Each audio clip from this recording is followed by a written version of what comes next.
अस्सलाम वालेकुम। आप सबको एक मरतबा फिर से एम एस तालीम में वेलकम करता हूँ। और आज जो हमारा टॉपिक है वो है बॉर्न-हैबर साइकिल और RbCl रुबीडियम क्लोराइड की बॉर्न-हैबर साइकिल किस तरह से प्लॉट की जाएगी, ये आप लोगों को समझाना चाह रहा हूँ। देखें, सबसे पहले इसके अंदर जो हमारे पास Rb है, ये रुबीडियम, इसे सबसे पहले हम कन्वर्ट करेंगे Rb सॉलिड से गैशियस स्टेट में। तो सॉलिड से गैस में कन्वर्ट करने के लिए जो हम एनर्जी देंगे, इसे नाम दिया जाता है हीट ऑफ सब्लिमेशन। और फिर इसके बाद दूसरे फेज़ के अंदर ये जो Rb गैशियस स्टेट में है, इसे हम आयोनाइज़ करेंगे और जो एनर्जी हम इसे देंगे पॉजिटिव आयन में कन्वर्ट करने के लिए, इस एनर्जी को नाम दिया जाता है आयोनाइजेशन एनर्जी। तो आप ये देखिएगा कि सबसे पहले जो हमारा इस क्वेश्चन के अंदर टास्क है, वो टास्क ये है कि रुबीडियम को सॉलिड से हमने किस में कन्वर्ट करना है, पॉजिटिव आयन में। उसके बाद दूसरे फेज़ के अंदर जो हमारे पास क्लोरीन है, जो डाई एटॉमिक फॉर्म में है, इसे मोनो एटॉमिक फॉर्म में कन्वर्ट करेंगे। तो डाई एटॉमिक से मोनो एटॉमिक में कन्वर्ट करने के लिए जो एनर्जी देते हैं, उसे एनर्जी ऑफ डिसोसिएशन का नाम दिया जाता है, या एनर्जी ऑफ एटमाइजेशन का भी नाम दिया जाता है इसको।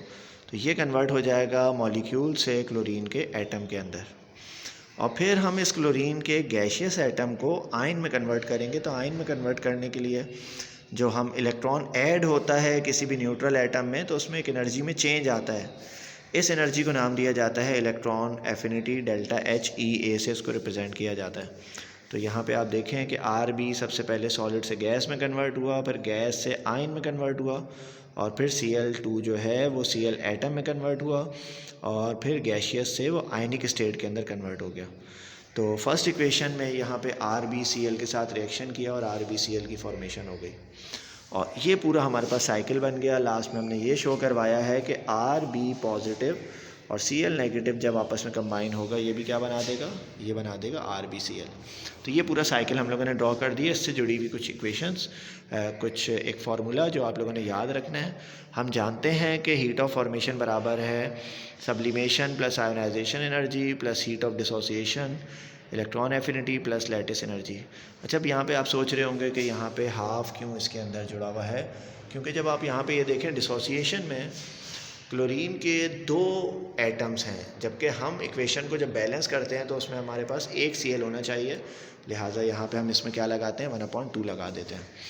जब ये पेपर के अंदर सवाल आता है बेटा, इस क्वेश्चन के अंदर 2 ही चीज़ें पूछी जा सकती हैं, या तो हीट ऑफ फॉर्मेशन के बारे में पूछेंगे या फिर लैटिस एनर्जी के बारे में पूछेंगे। तो इस सवाल में लैटिस एनर्जी फाइंड करनी थी।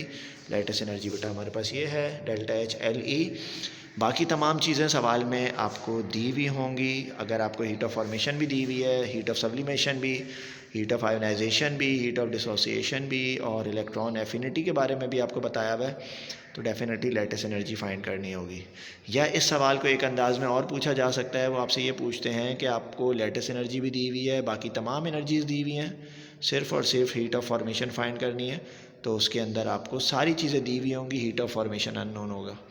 लेकिन इस क्वेश्चन के अंदर आप ये देखें कि सारी चीज़ें हमें दी हुई हैं, गिवन है, सिवाय लैटिस एनर्जी के, और हमने तमाम वैल्यूज़ को पुट किया। आंसर आ गया हमारे पास -692 किलो जूल्स पर मोल, और ये है बॉर्न-हैबर साइकिल।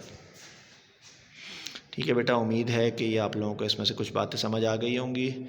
इंशाल्लाह फिर लेक्चर में मिलेंगे, तब तक अल्लाह हाफ़िज़।